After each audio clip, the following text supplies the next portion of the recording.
So yeah, we're at the end of this series. Does anyone have a favorite part of church history we've covered? The guy. Cults. The cults, yes. When Santa Claus punched that one guy. That was actually my favorite lesson too. Yeah, he punched Arius. I don't remember that. Yeah, Santa Claus punched Arius in the face for denying the deity of Christ. Yes. My favorite is probably either Constantine or the Crusades or the Reformation. What was the period called when Dan split from Calvin? Oh, the Great Schism. I like that time period. That was a unique lesson because most of it was just talking about Eastern Orthodoxy. I like that. Yeah, well, that's good. I'm glad you guys have favorite parts of this. So now we're talking about probably the least interesting part of church history, and that's the modern church. Yeah. And it's only not interesting because we're living in it, and so it's not as unique and fun. We're kind of used to it, but it is still a part of church history. We are a part of church history right now as we speak. And so we should talk about what's going on in the modern church, what things happen to give us the modern church that we haven't already covered before, and what are some things that could give us hints as to where the future of the church is going. Now, this lesson is going to be a little scattershot because there's a lot of different things to talk about in the modern church. I'm going to mostly keep it focused on the American church, not because the American church is the only church, but just because we all live in America, and so this is the church we are going to have to deal with, at least most of you, unless you move to a foreign country, in which case you'll have to learn about church history there, if there is any church history. But it's mostly going to be the American church. We will talk about global missions too at a different part, but it's going to be kind of scattershot. It's not going to be as linear as I usually try to make my lessons. So the beginning of the modern state of the church is a bit up for interpretation. I picked 1960 because 1960 there was a lot of change going on in America, and so the church was not unaffected by this change, right? And this gave birth to a new term for conservative Christians. So till this point, we've had fundamentalists and we've had liberals or modernists, right? Generally, you would fall into one of those two camps. But now with the latter half of the 20th century, with things like the Civil Rights Movement and the post-World War II world, there's beginning to be a bit of a drift away from the hardcore fundamentalists into something that's come to be called evangelicalism.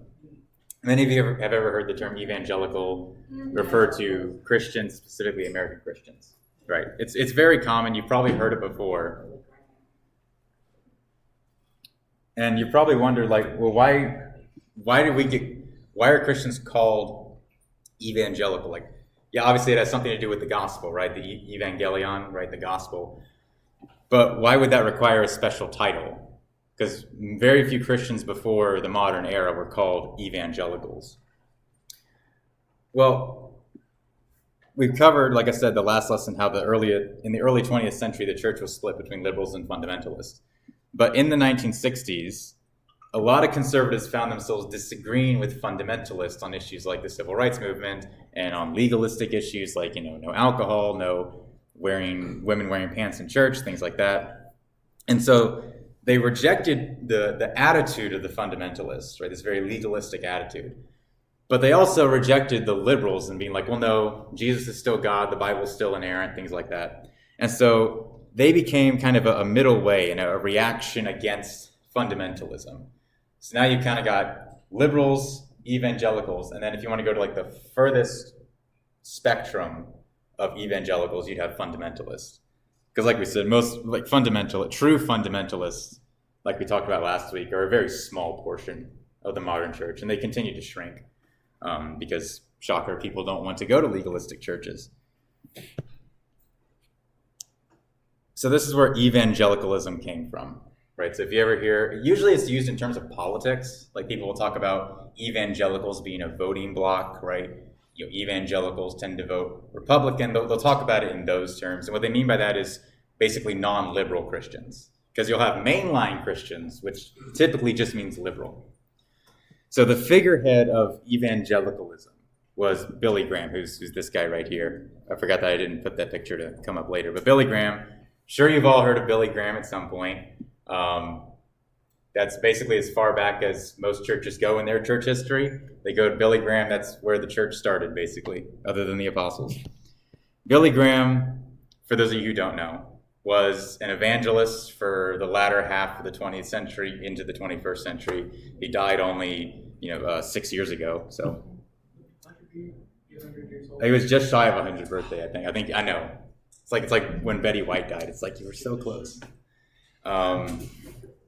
She was only 3 weeks away from her 100th birthday. So Billy Graham would gather these huge crowds at what he called crusades, Billy Graham crusades. They don't like using, I don't think they like using that term anymore because crusades are icky and bad, but they're not icky and bad as we learned. As we learned previously, they were completely justified in every way and they never did anything wrong. Yeah. Especially the fourth. That was a joke. Joke, FBI. What? The Children's Crusade? The fourth one. We didn't talk about that one. The fourth one was the one where they just kind of didn't do anything except for. No, they sacked Constantinople. Yeah, they sacked Constantinople and never actually went anywhere. Yeah. Anyway, but he called these. This is back when they were fine using the term crusade. And what made him so appealing was that he kind of stayed away from denominational differences and focused on just a simple gospel, right? Simple, Jesus is God, he came and died for your sins, believe in him and be saved kind of gospel, right? That's good, right? Simple gospel can be good as long as you're not watering down the gospel.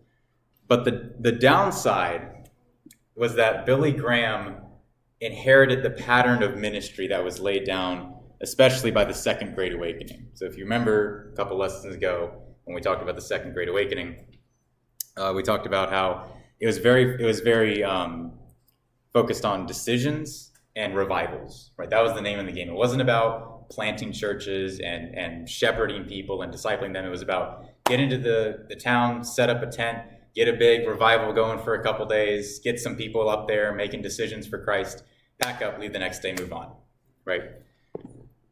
Now, I'm sure Billy Graham had good intentions, right? I believe he was a Christian. I believe he's in heaven. We'll spend eternity with him. But this is just what he knows. This is what he was taught because this is what, the previous generation said, well, hey, they did this back in the Second Great Awakening and it worked, so let's do it now. I would argue it didn't work. It worked in the short term, but it didn't work in the long term. But this kind of wanting to get a decision for Christ in your sermon was something Billy Graham picked up from the Second Great Awakening. And so he would always finish his sermons by telling everyone to close their eyes. Let me know if this sounds familiar, right? Sermon's closing, they've got the piano or organ music playing softly in the background, right? They tell everyone to close their eyes, and they say, if you wanna give your life to Jesus, come forward. Or some places they'll say raise your hand. If you're in the VBS, they'll say raise your hand. And the choir is singing "Just as I Am," right? Just as I am, with that, right? They got a choir singing that, and you're hearing people walk towards the stage or the altar, whatever they call it, and you've got that anxious feeling in you, right? You got that anxious feeling in you. That's Billy Graham's. That was his shtick. That's what he did, right? And again, he had good intentions, I'm sure. This is what he knew. But this is the model of Charles Finney, and it's what the vast majority of churches ended up copying from him. They said, well, Billy Graham did it, and look what he did. It's like, all right, Billy Graham is a traveling evangelist. He's not a pastor, right? There's a reason that a lot of pastors can't do that week in and week out, because it's the same people week in and week out, right? You don't want to have the same people getting re-saved each week. Something's going wrong there, right? But we're not going to focus much more on Billy Graham, but the influence of Billy Graham and others like him made evangelicalism a gospel-centered Christianity. Now, that sounds like a good thing, and it certainly can be, right? The gospel is the message Jesus gave the church to share with the world, right? So we should be gospel-centered, absolutely. My problem is not that evangelicalism is gospel-centered, it's that it can easily turn into gospel myopia, where like the only thing you see is the death and resurrection of Christ and justification by faith, and that's it. and that Christianity doesn't speak about anything else. It's just these very simple things. The ideal for gospel-centeredness is the gospel's at the center, and then you have all these other things building out from the gospel, right? You have your understanding of the church, your understanding of ethics, your understanding of family, right? All that's being built out of the gospel, which is at the center. And so this kind of attitude of, we just need to be gospel-centered, right? Or to say, well, that isn't a gospel issue, right? And I that is sometimes necessary to say, right? Like if you're getting in a somewhat heated debate with another Christian over a side issue, like say like baptism or something like that, it may be beneficial to peel back for a second and say, well, hey, this isn't a gospel issue, right? We're still brothers. We're still brothers or sisters, right? We can disagree on this and still be Christians. Okay, that's fine in that context. But a lot of people can use gospel-centeredness basically to kind of avoid having to talk about anything controversial, right? There were many pastors in many churches who, in 2020, avoided talking about things like the relationship between the church and the state, which was something that a lot of people were thinking about because they said, well, we're just gospel-centered, right? We don't have to talk about anything but the death and resurrection of Christ. And it's like, you should talk about that, but you also need to address things that are affecting your congregation in terms of their relationship with the church. So this turns Christianity into a very thin religion because it doesn't allow for levels of importance in doctrine, right? There's no depth to Christianity if it's just gospel-centered, which again is not really gospel-centered, it's gospel-myopic. Because we have this mindset that it's either essential for salvation or it's just like totally worthless and we don't even need to talk about it. Right? And this is why Christians don't know what to do with the majority of their Bibles. Because a lot of the Bible doesn't directly talk about the death and resurrection of Christ and justification by faith. Right? There's a lot of other stuff the Bible talks about. So it's like, what do you do with all that other stuff? That's why Christianity is both simple enough for a child to understand, but deep enough that the greatest minds in the world can't even scratch the surface of it. Right? It's both of those things at the same time. But evangelicalism tends to simplify it to the point of forgetting everything else. Next, mimicking the culture. So evangelicals realize that the increasingly secular culture had very appealing aspects. And so they attempted to copy them for a Christian audience. And it's from this that we get kind of a Christian parallel culture. And what I mean by that is this is where we get the rise of the Christian entertainment industry. Okay, so this is where you get things like movies, VeggieTales, and bands. I'll have nobody cheered for God's Not Dead. Ever, can you keep that part in there? So, those of you who like God's Not Dead, those of you who think God's Not Dead is good, I say this because I love you. You have bad taste. Again, I'm not trying to be mean, but God's Not Dead is a bad movie. I never knew there was a movie. You can't be laughing at me because Braveheart, or like any movie beyond God's Not Dead. Yes?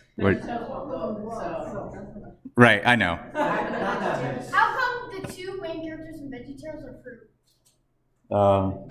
I don't know. Zeke, stop it. Zeke. See? Fruit are a Nobody type asked of you to vegetable. talk. Jeez. Okay, let's call. Only I can be that snarky. All right.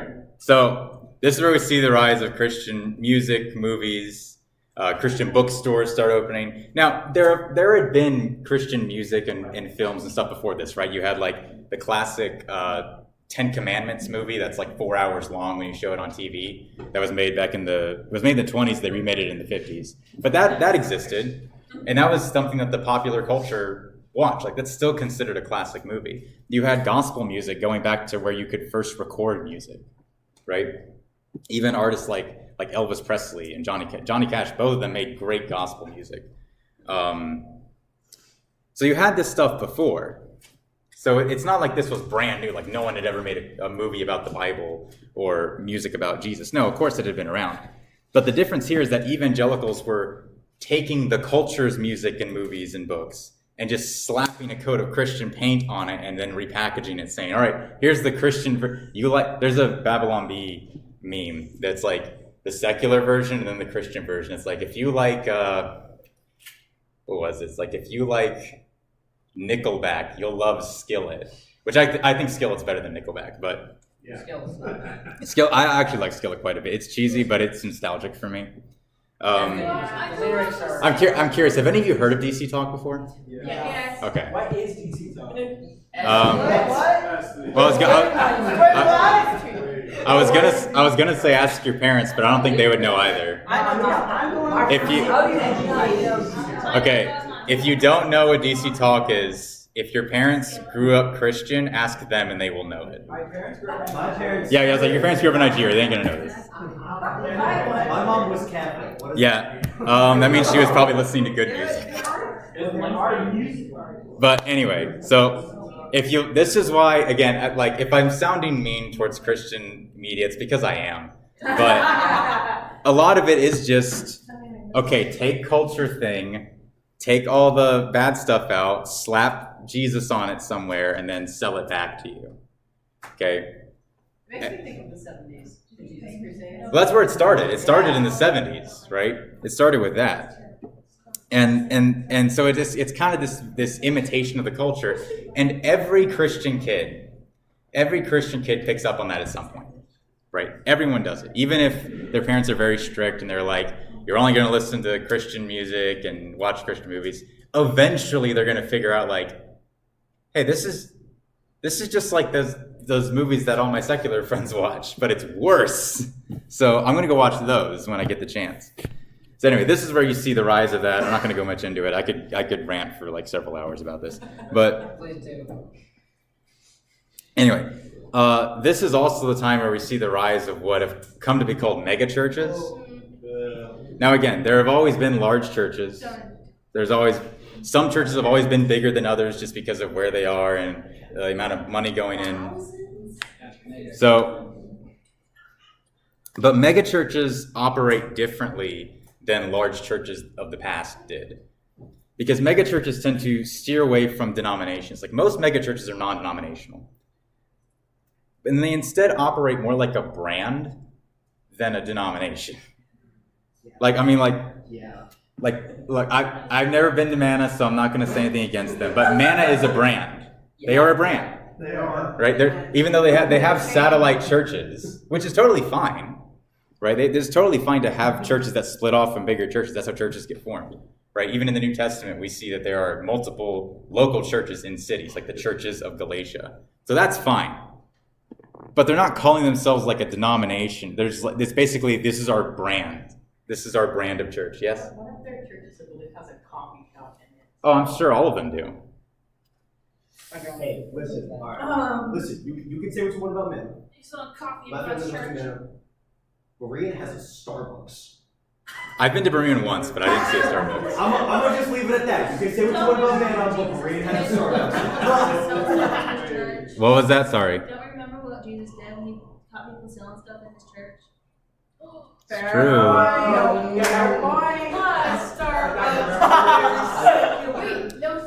Anyway, so mega churches tend to operate more like a brand, right? Mega churches tend to view their congregation as a market to be served. What's your definition of a mega?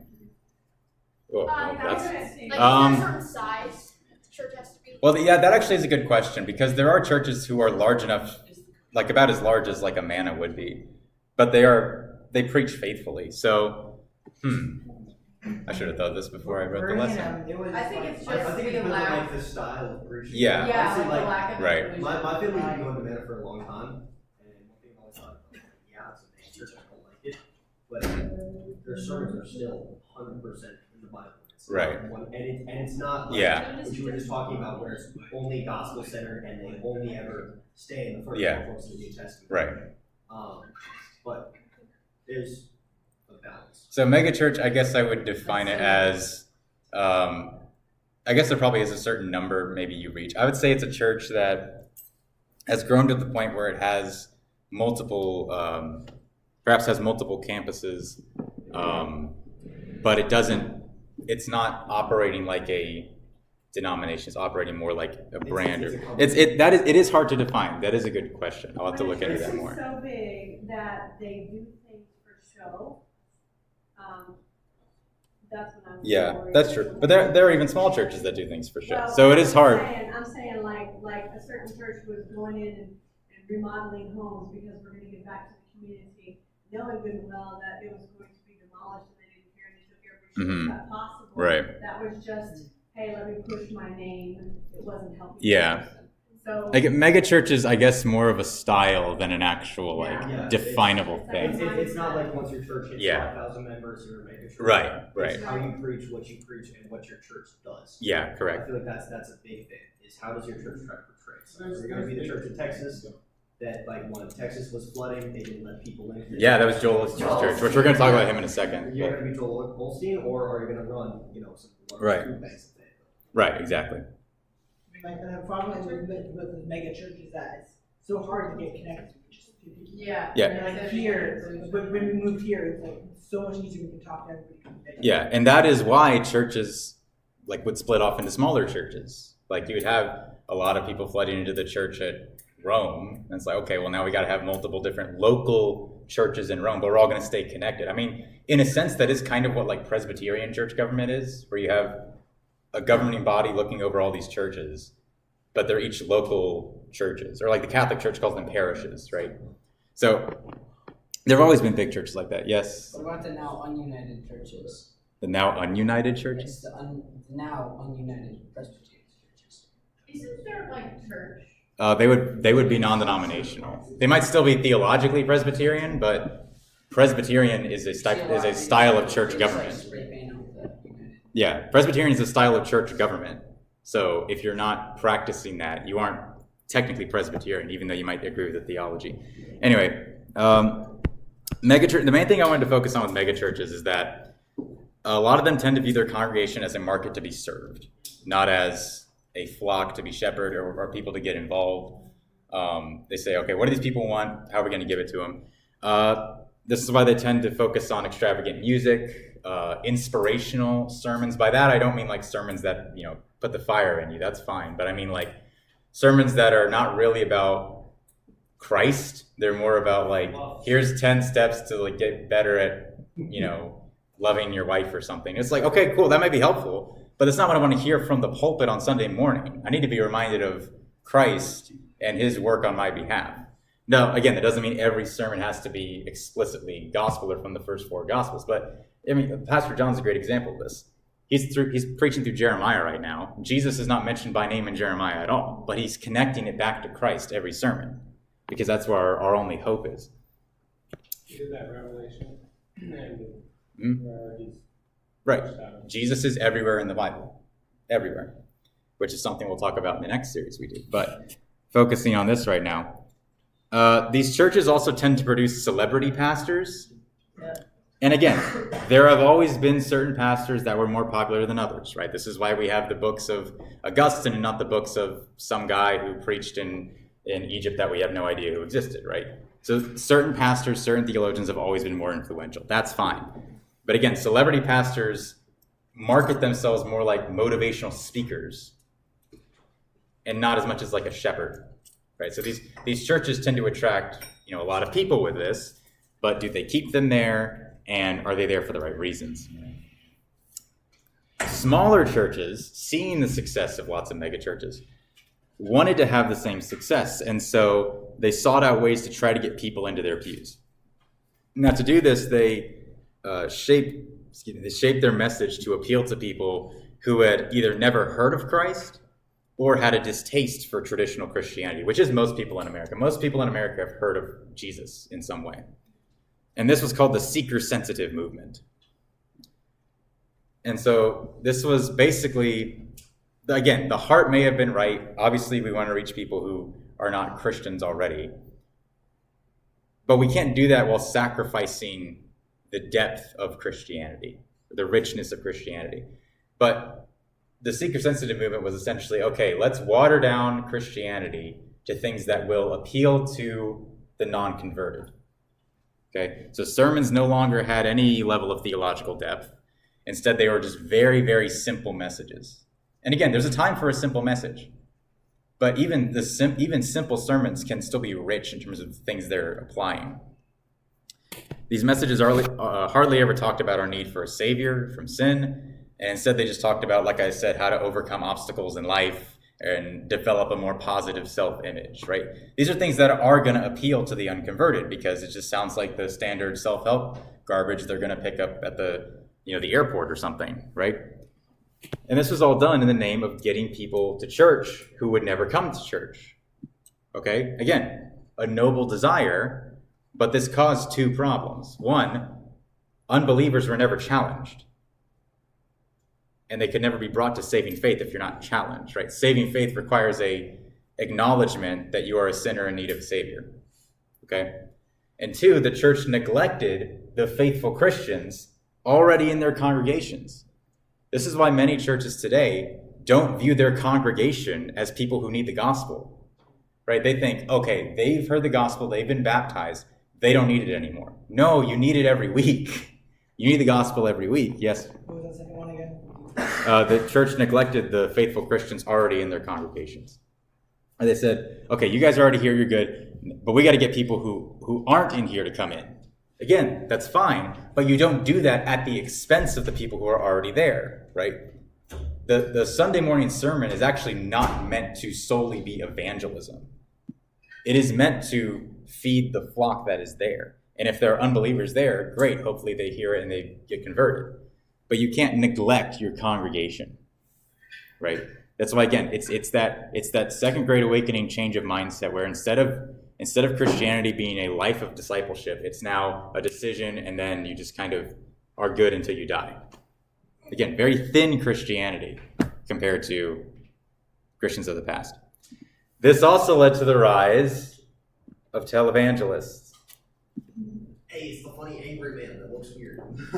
Yeah, so You ever seen I don't those know. TV interviews where he cannot give us straight facts about the theology he teaches? which one are you talking about? All of them? No. Okay, so well, let me go through this first. So, this was kind of an offshoot of this movement. An offshoot of this movement was the rise of televangelists, right? So these were usually megachurch pastors or Christian speakers who broadcast their message through television. All right, and most of what they taught was not Christianity. It was a cheap imitation. And they taught what's come to be called the prosperity gospel. They don't call it that, I believe, because that's kind of a giveaway. But it's been called the prosperity gospel. And this is a nickname for the message that basically true Christians will only experience earthly blessings and prosperity. Simplest way I can put it. They didn't teach these things would come about by hard work. They would just happen to you as long as you had faith in God and donated to their ministries. You got to do that. That's important. Sow that seed of like $100 or something. Attached to this was the word of faith message or movement. Yes? Yeah, I mean, it's sad. A lot of people in the older generation do, because you gotta think, and I hope this doesn't come across as like a snobby Zoomer thing to say, but I think it's true, and that's that for us, we've grown up in internet culture, so we've kind of grown up in an age where like, oh yeah, 90% of things that we hear are probably not true. We're growing up in AI age where like, AI can fake Biden announcing the draft or something. Like we're so desensitized to that. So it's much easier for us to see that the person who's talking on the news is probably lying. Like that's a lot easier for us. Those that are much older, those from the boomer generation primarily, the era they grew up in, they were told, hey, listen to the experts, listen to the people in authority. And that's what should happen. You should get to listen to the people in authority, right? And but that environment was much more like, oh yeah, these people are correct because they're on the TV, right? How did they make it on the TV if they weren't correct? And so for those people, it's a lot harder for them to get that. No, the person who's standing in a nice suit on TV in a big church, that doesn't make them right. So that might be wrong on my part, but that's just something I've noticed. I say that with all humility and respect for the elders. Not the elders that run this church, but elderly people. Elderly Christians, because many of them are still Christians. So attached to the prosperity gospel was the word of faith movement. They're very closely linked. The Word of Faith message taught that basically earthly troubles and pains can be overcome by essentially declaring the power of God over them, right? Rebuking them in the name of Christ, okay? So if you're sick, declare the power of God over your illness. Kind of sounds like Christian Science, doesn't it? If you're bankrupt, rebuke the banknote in the name of Jesus. That sounds silly, but I've seen like testimonies of people who said they did that. Did it work? No, it didn't. And he laughed about it too, because he's like, you gotta laugh, otherwise you're just gonna cry because of how like deceived you were. People actually believe that's the sad thing, is that people actually believe this. And that's usually a point for us to laugh. And there is humor in it, but it's also like people actually believe this, and they're like dying and going to hell because of it. Yes? I'm sorry. Our condolences. So obviously, it should go without saying these are completely false teachings, nowhere found in the Bible. The whole verse is out of context, because the Bible does say that blessings follow obedience, but that's also in the context of the rest of Scripture, which doesn't make that a guarantee. It's just saying, commonly, if you obey, you won't screw up your life. Yes? The Bible says there is no God. Yeah. And it's followed by the fool says, or is preceded by the fool says in his heart. But so key proponents of this, Joel Osteen, this gentleman. My dad used to imitate him all the time, and it would make me laugh. Benny Hinn, this guy right here. Kenneth Copeland. I actually don't think Kenneth Copeland's a real person. I think he's actually just a demon. Everybody's seen the video of Craig, right? He honestly looks like Also, a volleyball coach writing. Maybe it's just his picture, but Benny Hinn kind of looks like Sylvester Stallone. He does look a little bit like Sylvester You Stallone. know, it's so funny because Benny Hinn, his nephew, used to be a part of this ministry. Yeah, now he's like an His nephew actual. got saved, and Yeah, he's he's actually a like church. Bible-believing Christian. And he's like, he rebuked Yeah. his uncle's whole entire like ministry because it's just Yeah. garbage, he says. Yes. Have you seen Mike Winger's recent video on Benny Hinn? I know that it's out there, but I haven't seen it. No. It's long, but it's. Did he get in like some? Is it like a legal dispute with him or something? There was something going on between the two of them. Benny Hinn, his ministry kept filing a false copyright claim against Mike Winger to keep taking the video down, and Mike Winger finally won. But it's kind of long, but I think you'd be interested. Okay. Also, Luke, you need to dress up as Joel Osteen for Halloween. Why? There's two great videos that mock. I don't know if I could. Actually, no. Yeah, I kind of can. All right, and then Joyce Meyer. She's my least favorite because, and I love my mother. My mom used to watch Joyce Meyer. She's been sanctified since then. Okay, she realized she was wrong. But I remember when I was like really little, like 3 or 4. I remember I'd wake up and I would hear the TV on downstairs, and I was like, "Oh no, Mom's watching that screaming lady." That's what my dad used to call Joyce Meyer, the screaming, or the yelling, the screaming lady, because she would scream a lot. Yes. My grandma gets like letters and stuff from. I figured, yeah.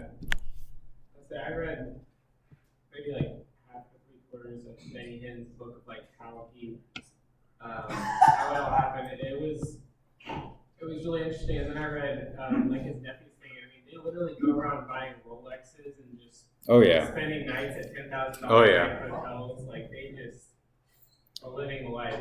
Yeah, no. They've got their congregation who doesn't have enough money to buy food, and they're telling them, "Give money, and you'll be blessed." And they never. Yeah, these people are all I charlatans think I saw a and documentary, shams. or like my parents watched a documentary on. I'm gonna say the Benny Hinn edits are amazing. Benny Hinn, there's a video of Kenneth Copeland pronouncing judgment over COVID-19, and someone put it to like heavy metal guitar. It fits perfectly. Well, I'll send it out with this lesson. It's amazing. Anyway, so you have evangelicalism, which kind of gives birth to this mimicking the culture mentality, which then offshoots televangelists. So things are not looking great. Right, like America's prosperous, especially at this time, late 20th century. Right, we're top of the world. We're beating the Soviets. Right, everything's great, but things are not looking great for the church, and that's reflected in a continuing conservative retreat from mainline denominations. So with this rise in watered down Christianity, conservatives are continue to further retreat, because they were already retreating from the fundamentalist modernist split in the early 30s. But now they're continuing to split. They start new denominations, right? So they leave the main line. They say, we're going to establish conservative denominations. And some of them are still around today, right? Now I can't think of any of them. I know each denomination has a liberal one and a conservative one. So you've got the Northern Baptists are more liberal. The Southern Baptists tend to be more conservative. The PCUSA is the liberal Presbyterian denomination. The PCA is the largest conservative one. So you've got stuff like that. But what many conservatives fail to realize is that liberalism is a religion of conquest, right? It pursues until everything is under its control. It's not satisfied being like, well, I won the big denomination.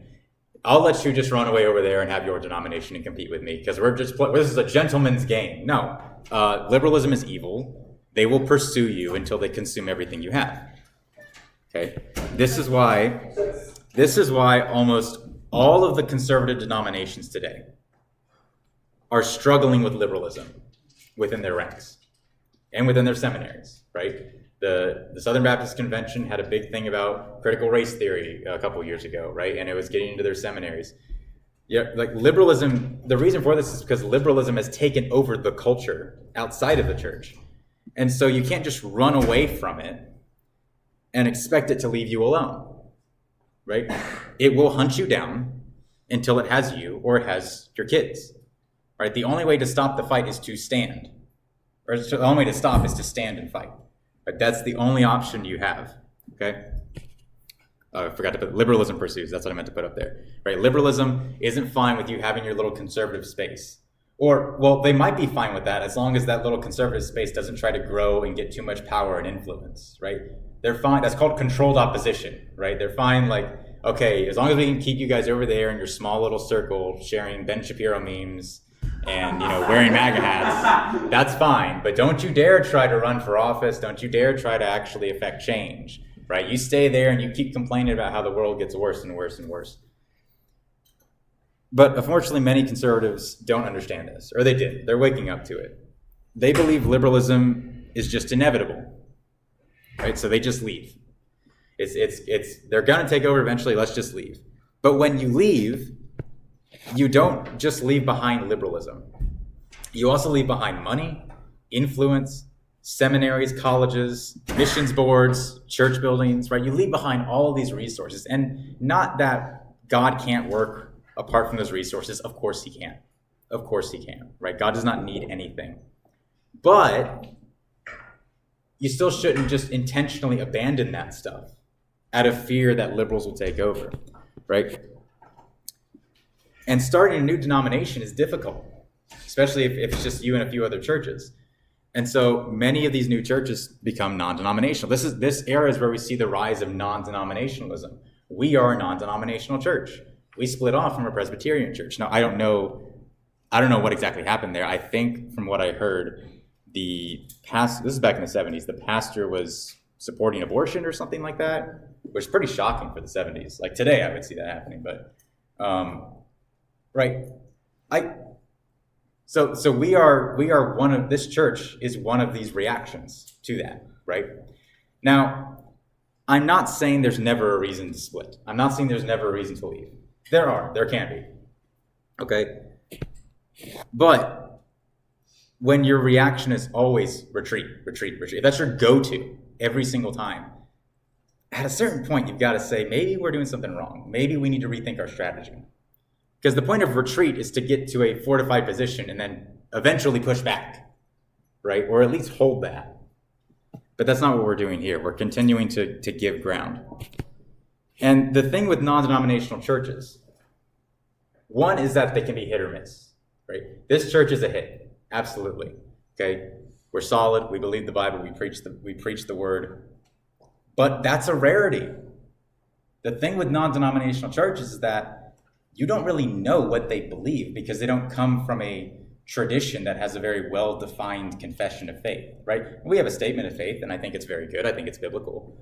But statements of faith are meant to be very simple, right? And most churches' statements of faith look the same, right? And so that doesn't really tell you much until you actually get in there and see what the pastor is preaching.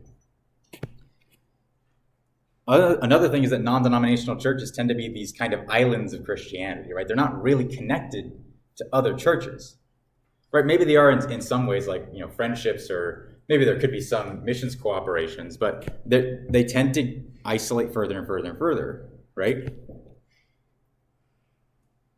And so all these things build up to a question that I was wrestling with, because something I noticed while I was looking at this was that it's always and only conservatives who retreat from denominations. I couldn't, maybe there is an example. I couldn't find an example of where liberals lost a vote or something and they split off and made a liberal denomination. I couldn't find it anywhere, right? Even when liberals lose votes, they stay in and they keep fighting. It's always the conservatives who say, we got to leave, we got to split off, right? We got to do that. And I was like, why is this? Why do conservatives always retreat? And I think there are three main reasons why this happens. The first one is, and this may sound weird, but I'll explain why. The first one is Protestantism. Now, I am Protestant. I'm proudly Protestant. I'm Protestant to my bones. I ain't never becoming a Roman Catholic. But because the Protestant movement was born out of a split from Rome, Protestant Christians generally have less of an aversion to the church splitting, right? Now, even in that situation, it wasn't like the church split. The Catholic Church kicked Martin Luther out. It wasn't like he just said, I'm leaving, I'm going to go start my Lutheran church. No, they kicked him out and threatened to kill him, right? So that's a little different than just leaving because, the liberals won, okay? But still, that history of, oh yeah, splits happen, it's happened in the past, that does make Protestants a little more comfortable with splits. And again, there are times when it's necessary, but it should be done with a lot of sobriety and grief about it, right? Jesus prayed that his followers would be one. And so every time the church splits, it should grieve us. But that's probably the least important point. There's the two other ones make the difference the most. The second point is pietism. Pietist, if you remember, I think it's 3 or 4 lessons ago, I can't remember. The Pietists were these Lutherans in the 17th century that essentially taught that the institutional church didn't really matter all that much. And it can even be a hindrance to true Christianity, because to them, true Christianity was just about your personal relationship with Jesus. Okay? And this made Christianity far more individualistic than it had ever been before. Okay? Now again, obviously your personal relationship with Jesus matters, and it matters ultimately, right? But again, this goes back to that gospel centeredness of like Christianity is just this and nothing else. No, it's like it's more than just that. But so the reformers taught the necessity of being born again, that you had to personally be born again, whether or not you were born a Christian or born into a Christian home. But they also understood the communal aspect of Christianity, exemplified through the formal church, right? That people in your community went to a church and gathered together and sang psalms and listened to a sermon and took the Lord's Supper, right? But Pietism introduced this doctrine to the modern Protestant church that think that formalized church is a fake church, right?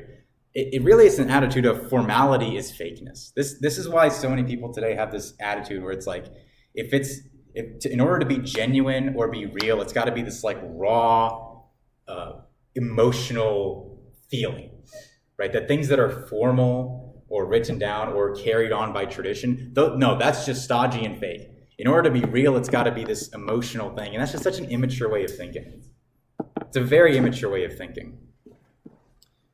So therefore, if Christianity, according to Pietism, is just about my personal feelings for Jesus, then who cares if we split from the denomination? Who cares if we leave behind all these resources, all these missionaries, all these resources we have for training pastors and ministering to people. Who cares about that? We all have Jesus in our hearts, and that's what matters, right? The rest of the Christian world can burn for all we care, as long as we have our good feelings and we're going to go to heaven when we die.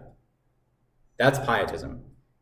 And that's one of the main reasons why conservatives retreat, is because they say, well, we have Jesus, that's all that really matters. No, that's what matters ultimately, but there are other things that still matter. And then last one is pessimism. You like that alliteration, 3 Ps, right? Gosh, you're becoming like Pessimist. I know. Pessimism. Everything has to get worse, okay? You guys know the difference between a conservative pessimist and a conservative optimist? One is pessimistic. The conservative pessimist says things can't get any worse. The conservative optimist says, oh, yes, they can. Anyway. But by pessimism here, I mostly mean a pessimistic view of the future until Christ returns. Okay? Obviously, all Christians are optimistic past that point. But until Christ returns, what's the future look like? And we talked about last week how dispensationalism introduced this idea that not only are things bad right now, but that they have to get bad and get even worse in order for Bible prophecy to be fulfilled. Right? That this history just has to be this downward slope into oblivion right before Christ returns. And so by adopting this view, conservatives see no point in fighting anymore. They say, why bother if things just have to get worse? If the Bible says things have to go from bad to worse, which it doesn't say that, it says sinners will go from bad to worse. But they say if the Bible says things have to get worse, then why bother fighting? Why bother fighting? Now, there are some who believe that, who still fight, and I'm thankful for their inconsistency. It's not meant to be a joke. I actually am thankful for it, right? If you're wrong, I'd rather you be inconsistent than be consistently wrong. But now, again, there are many that do fight, but I don't think you can deny that being told that defeat is inevitable won't encourage anyone to fight, right? How many of you have been on sports teams? If your coach came to you and said, you guys are going to lose horribly, are you going to play very well? No. Even if you know it's a tough match, even if you know it's very difficult, if your coach says there's a chance, if you work hard, if you play hard, if you play right, you could win, you're at least going to go out there and try. But if you're told, no, you're going to lose. You're not going to fight. You're not going to try to hold on to the church that your father and your grandfather and great grandfather were in. You're going to be like, well, it has to go bad to worse. Yes. We stank a lot in cross country. We sweat it out there. Okay, good. So basically, I'm We glad. sweated. so basically, it's a self-fulfilling prophecy. We Like, sweat. tell them you're Because not of gonna the win, sweat. and they Yes, exactly. Yes, it's a self-fulfilling prophecy. You tell them they're not going to win, they're not going to fight, and then they won't win. And then they're like, see, we didn't win. Yeah, it's because you ran away. And again, I want to be sympathetic to people in that situation. I've never had to be involved in a church split before. I'm sure it's awful. But clearly this cannot be the strategy that we keep using, right? The strategy cannot be to lose, moan about it, ask for fundraiser money, and then repeat, right? That can't be the strategy. We got to figure something else out. So anyway, those are the 3 reasons I think conservatives keep retreating. And this could even apply to just broader conservatism. But if conservative Christians want to stop retreating, they need to realize that it's not sinful to want to win. Winning's not a bad thing, even in the temporal sense, right? We're all fine with winning in the eternal sense. But again, it's that pietism of like, oh, well, you can't want anything here in the world. That's sinful. You got to just want Jesus. And it's like, I love Jesus, right? And Jesus said the gates of hell will not prevail against his church. So I want to go barge down the gates of hell. So realize it's not sinful to want to win, and that it is possible to win. All right, we got to wrap this up. The Global South. So Global South basically refers to Africa, Asia, and Latin America. And in this time, in the late 20th century, while Christianity is dying in America and the West, it's exploding in the Global South, thankfully. So we're just going to briefly look through each of these continents. So Christianity in Africa. There's a picture of, I guess they're in Africa. Of the 3 continents, Africa has the most history of Christianity. Longest lasting Christianity. So in the New Testament, we read of Simon of Cyrene. He was an African who helped Jesus carry his cross. We read as the Ethiopian eunuch. And many of the greatest theologians came from Africa. Augustine was born in North Africa. He ministered in North Africa. Athanasius was from Alexandria, right? That's in Africa. And so because of this, Africa has maintained a level of indigenous Christianity. Or even the Oriental Orthodox Church has always been in Africa. There's the Ethiopian Orthodox Church. So they've always been there. But because of the spread of Islam, most of the church either went underground or was destroyed, right? That's unfortunate, which is why we should have crusaded harder. But anyway, or crusaded earlier. That would have been even better. We should still be. I agree. We should still be crusading. So much fun. But the revival of African Christianity kind of started again with European colonization in the 1800s. And you had missionaries like David Livingstone, who went into, I think it was mostly Southern Africa he went into. But after colonization ended in the 1970s and 60s, a lot of African nations tried to push out Christianity because they viewed it as the religion of the colonizers, right, the white man's religion. But then you had many African churches that resisted, saying, no, we actually have a history of Christianity on this continent, right? It's not the white man's religion. I mean, granted, a lot of Christians in Africa are Anglican because, the British like taking over places, or at least they used to. And so they obviously spread the Anglican church there.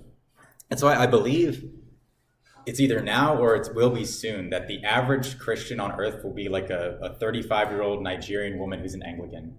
That's going to be the face of Christianity within like a decade. She's not Anglican, though. She's have her converted, then but yeah, other than that, she's the face of Christianity today. Anyway, so that's Christianity in Africa. It is growing. It's exploding. Good job, Africa. Next, you have Christianity in Asia. Now, Asia has the weakest level of Christian presence if you exclude the Middle East part of Asia, right? Obviously, Christianity started in the Middle East, so it's big there, or it was big there. But speaking from like India all the way to the Pacific, according to tradition, the Apostle Thomas traveled to India and planted a church there, and that church existed throughout the ages until the British came there and colonized it. I think it's still around today, but because they were cut off from the rest of Christianity, I think they have some weird beliefs. But China also received missionaries as early as the 7th century. But in both of these places, Christianity did not really take root, as you can tell if you look at Asian history. Missionaries came once again due to colonization. Man, colonization was so great. Wasn't colonization amazing? We got Christianity to the whole world. Good job, colonization. To quote my Catholic friend, we should have colonized harder. Anyway, so missionaries were coming in the 18th and 19th centuries. Both Protestant and Catholic churches were established in China, and especially in Korea. Here's a fun fact. The current capital of North Korea, Pyongyang, that's the name of the city. Before it was communist, it used to be called the Jerusalem of the East because there were so many Christian churches there. And the first communist leader of North Korea, Kim Il-sung, was the grandson of Presbyterian missionaries, and Presbyterian parents too, right? So that like their Christian heritage is not like that removed from them, right? That's less than 100 years ago. So that just shows you Christianity did take root in Asia, and then after World War II, obviously China and North Korea became communist, and so they began persecuting churches that wouldn't register with the state. The churches can register with the state, but they're usually told they're given the false Bible of the Chinese Communist Party. And it looked like the church was going to be snuffed out, but beginning in the 80s, and it continues today, Christianity has been rapidly growing in China, rapidly growing. And to this day, the church continues despite persecution. I know the current President Xi Jinping has been trying to persecute the church harder, but they're continuing to grow because, living in China probably doesn't give you much hope anyway. It's like, yeah, you can waste your life making like Barbie dolls and then die and be thrown into a ditch. So, not a great existence. And then lastly, we have Christianity in Latin America. So Latin America is unique because, yes? I was just going to say it's the place where, the houses are covered with like the apostles, but they haven't been to church in 20 years. Right. Yeah, exactly. Yeah, so Latin America is unique because it received the gospel last, but it has the strongest level of Christian culture because of all the Spanish and Portuguese Catholics that colonized it. Most of these countries are still largely Roman Catholic, vast majority Roman Catholic. I think Mexico and Brazil are like second and third, or it's like the U.S., Mexico, and Brazil are the countries with the largest Christian population. If you watch like a Mexican soccer match, you will see some of the soccer players before they go on there, just like, oh yeah, and then they'll run on. Yep. It's hilarious. Yeah. So like most of them are largely Roman Catholic. However,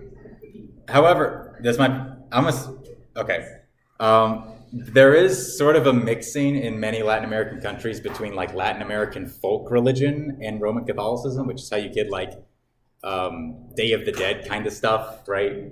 It's a mixing of Latin American of folk culture and Catholicism. But recently, there's been an explosion in Pentecostalism down in Latin America. This is why Pentecostalism is the fastest growing Christian tradition in the world. This is an area of concern, not because Pentecostals aren't Christians, but because there is a big overlap between foreign Pentecostals and the prosperity gospel. Prosperity gospel is not just for Americans, it's around the world, unfortunately. But yeah, Christianity is growing in the global south, and that's great. We should pray that it continues to grow and that hopefully they'll send missionaries our way because we need them. All right, the return to tradition. This might just be an internet trend, but I find it fascinating, so I'm going to talk about it. There is a more recent trend that does seem to be happening where it's a return to tradition among millennials and Gen Z Christians. And this is not overwhelming yet, but I think it could be a big change. By returning to tradition, I don't mean that people are going back to 1950s Christianity. I mean they're going back to like 1050s Christianity. By that I mean a lot of them are actually converting to Catholicism and Orthodoxy. But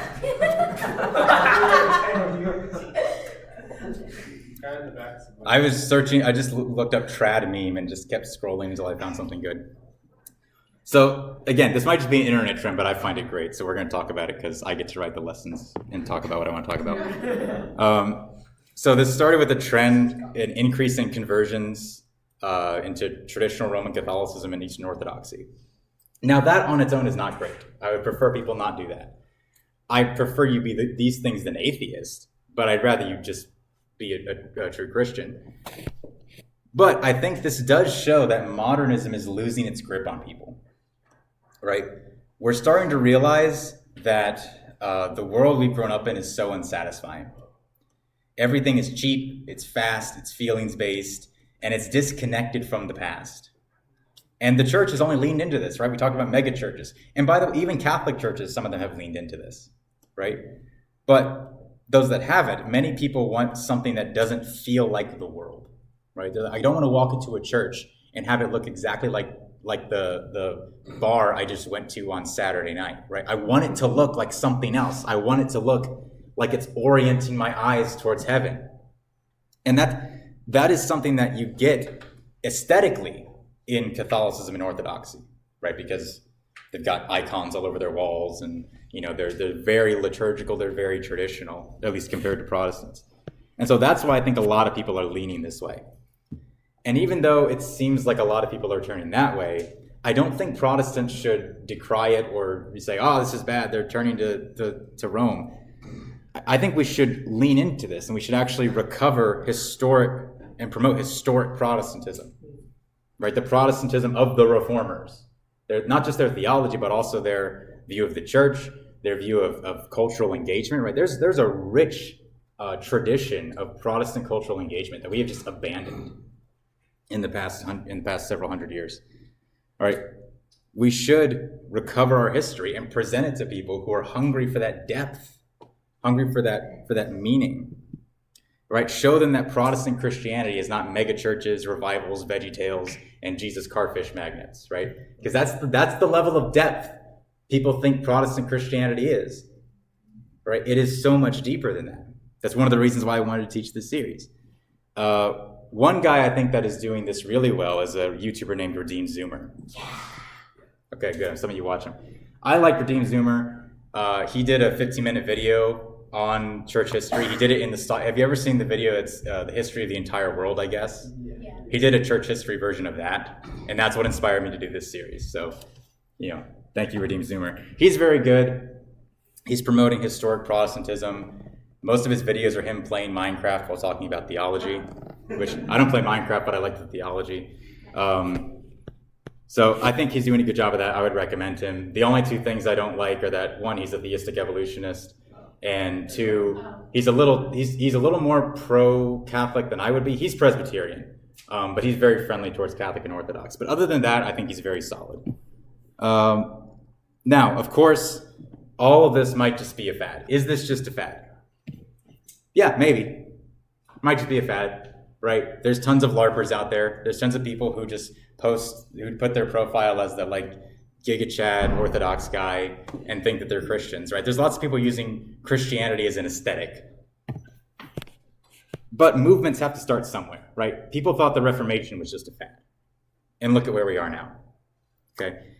If anything, modern evangelical Christianity will be the fad because it's unrooted, it's cheap, it's thin, and it's like a dried up leaf on the ground. It's just going to blow away and break apart. So I think this is something that should be promoted with caution and with maturity.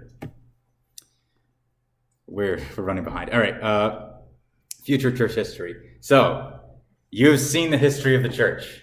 We're at the end of the series, okay? Now let's go back over it again. No, I'm kidding. Okay.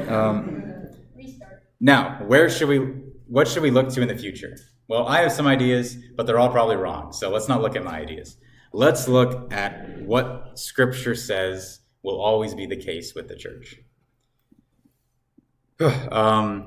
First, the church will be a mixed kingdom. You don't have to look up. You can look up these passages. I'm not going to read them because we do need to get this moving. The church will be a mixed kingdom, right? I hope looking through church history has shown you this, that at no point has the church ever, not even in the early church, has there ever been a church that was purely born-again, regenerate people. Church has never been that. Church will not be that until Christ returns, okay? The church will always be a mixed kingdom. The parable I'm referencing here is the parable of the fish in the net, where Jesus says the kingdom of heaven is like a net that was thrown to the ocean, and all these fish get pulled out, and you go in and you sort out the good fish from the bad fish. He said that's what will happen on Judgment Day. The kingdom gets all these people in, right? The church gets all these people in, and God will sort out who's a Christian and who's not. Again, that doesn't mean you lower your standards. It doesn't mean you don't practice church discipline. But even with those mechanisms in place, there's still going to be nominal Christians. And so, while we should desire a pure church and we should discipline those who are causing trouble in the body, we shouldn't try to accomplish something that Jesus tells us won't happen, right? This is the mistake the fundamentalists make, right? They want a pure church, and so they want to just separate and separate and separate and separate and reduce and reduce and reduce and reduce. They're trying to get something they cannot have right now, right? The church is just like Israel in the Old Testament is a mixed multitude, right? Israel in the Old Testament had some believers and some non-believers. The church, I think there's going to be more believers than non-believers in the end, right? Just like how Israel was more unbelievers than believers. I think it's going to be the reverse with the church. But it's still the same principle. We are commanded to honor our fathers, and that includes our spiritual fathers, okay? And that means honoring them by giving them grace where they failed, right? So where you think that people in the past failed, it's not up to you to say, well, that person probably wasn't a Christian, unless it's very obvious, right?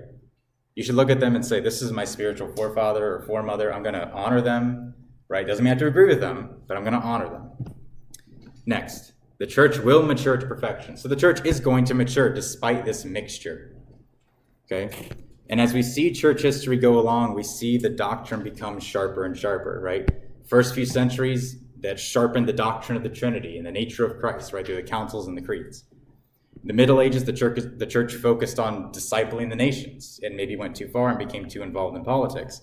So the Reformation sharpened the doctrine of salvation. That's by grace through faith in Christ alone. And in the current day, the church has had to sharpen the doctrine of Scripture to battle liberalism. And I think now it's got to sharpen its doctrine of mankind to fight against transgenderism, transhumanism, things like that. right? The church needs to present what is mankind? What are we? And this process has been far from clean, but maturity is hardly ever clean, right? Growing up is not a clean thing. Puberty is not a clean thing, but it's a part of growing up, okay? And we're the better for it. All right, next, the church will overcome her enemies. Throughout church history, she has faced enemies. The Jews, the Romans, the Gnostics, the Arians, the barbarians, the Muslims, corrupt clergy, communists, and theological liberals, and many more to come in the future. All of these enemies pose a serious threat to the church, and some of them still do. But every time the church has outlasted them, every time the church has defeated them. When's the last time you ran into a full-blown Gnostic? Not recently, right? When's the last time you ran into a Roman soldier? Not recently. The church is still here. You say not recently, as if we ran into a Roman soldier. Yeah, me and Tiberius have lunch every weekend, right? No, the church has outlasted all of this. And it's worth noting that Jesus says in that passage, he says, the gates of hell will not prevail. Gates are not offensive, they are defensive. And so he's saying that the church is the attacking army here. We are the offensive force, okay? All the enemies the devil has created are just him trying to keep his territory. And the church is going to continue to storm the gates of hell and snatch out people away from damnation. Lastly, the church will be one. This is from John 17, but in the high priestly prayer of John 17, the blessing for the church that Jesus asks more than anything is that the church be one. Right? And people look at church history and they wonder if God even answered that prayer. But we know God doesn't break his word, especially if it's Jesus praying, right? The church has remained one, even if it has institutional differences. There is value in institutional unity, like I was trying to say here. But more important than that is the unity of the one core faith, one spirit, one hope, one Lord, one faith, one baptism, one God and Father over all, as Ephesians 4 says. And studying church history shows us the church has always defended and held to these truths, even in the midst of schism and strife. And I think liberalism has the potential to bring the disparate Christian traditions back together in some stronger sense of unity than before. Last point, play your part in the story. What should fascinate you more than anything else about church history is that it is a story you are a part of. Every one of you, you're a part of this story.